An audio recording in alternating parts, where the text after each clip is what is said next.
गुंडागिरी करत असतील तर त्यांचं आम्ही कुणाचे काही खपून घेणार नाही. मी वेळ पडली तर वाईटपणा घ्यावा लागला तरी चालेल, परंतु त्या बीड मधल्या विकृत लोकांना सरळ करण्याचं काम मी निश्चितपणे त्या ठिकाणी करणार आहे. कोण किती मोठ्या बापाचा असो किंवा कोण किती मोठ्या राजकीय नेत्याच्या जवळचा असो, त्याचा काही मला घेणं देणं नाही.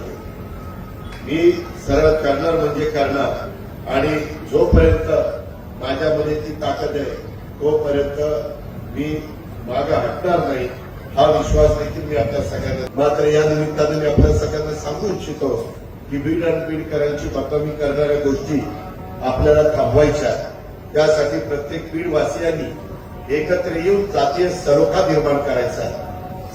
समाजामध्ये कुठल्याही परिस्थितीत ते निर्माण होणार नाही.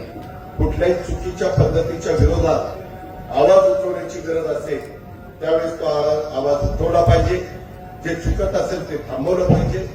हे करत असताना कुठल्याही परिस्थितीत समाजामध्ये जातीमध्ये दुरावा निर्माण होणार नाही याची काळजी आपण सगळ्यांनी घेतली पाहिजे. कुठं दुरावा दिसत असेल तर तो आपल्याला संपवायचा आहे.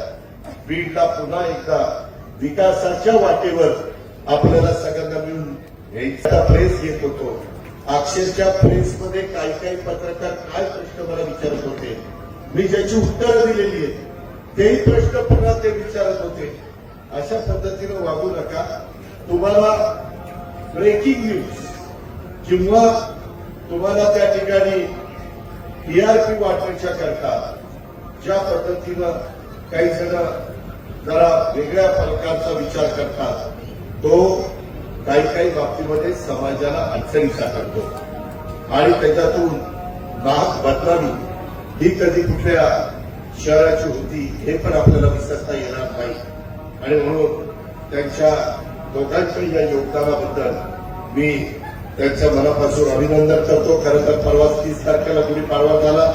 त्या गुढीपाडवा नवीन मराठी वर्ष, हे नवीन मराठी वर्ष तुम्हाला सगळ्यांना सुखाचा, समृद्धीचा, आनंदाचा, भरभराटीचा जावं या शुभेच्छा देत असताना 31 तारखेला रमजानचा पवित्र महिना चालू होता. ईद देखील झाला.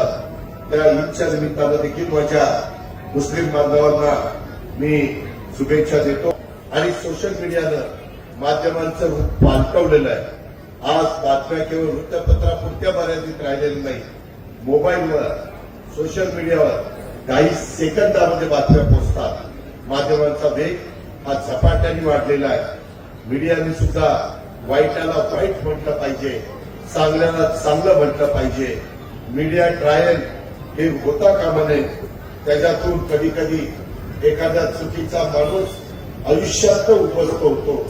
ही पण काही उदाहरणं आपल्या सगळ्यांच्या समोर आहेत. करावं लागणार असं कुठलंही क्षेत्र उद्याच्या काळामध्ये राहणार नाही की त्याच्यामध्ये याचा वापर होत नाही.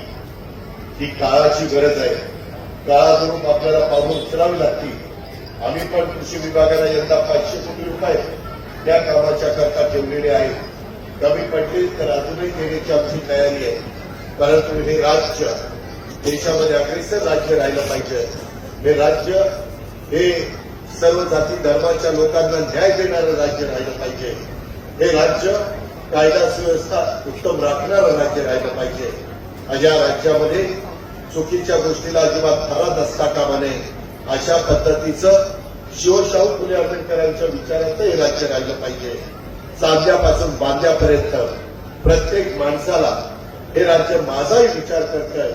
या पद्धतीनं आमचं महायुतीचं सरकार, मग त्याच्यामध्ये देवेंद्रजी फडणवीस असतील, एकनाथराव शिंदे असतील, मी असेल किंवा बाकीचे आमचे सगळे सहकारी मंत्रिमंडळातल्या, जास्त वेळ न घालवता पुन्हा एकदा नव्या उभारीने आपण सगळेजण जो आपला पहिला नावलौकिक स्वर्गीय गोपीनाथ मुंडे साहेबांच्या काळातला होता, आमच्या विमलताई मुंदरांच्या काळातला होता, आमच्या केशवकाकू क्षीरसागरांच्या काळातला होता, तशा पद्धतीचा तो नावलौकिक ते दिवस पुन्हा निर्माण करण्याचं काम आपण सगळेजण मिळून करूया. मी पण पालकमंत्री या नात्याने मी कुठं कसुभर देखील कमी करणार नाही. हा विश्वास पण त्या सगळ्यांच्या साक्षीने मी आपल्याला देऊ इच्छितो.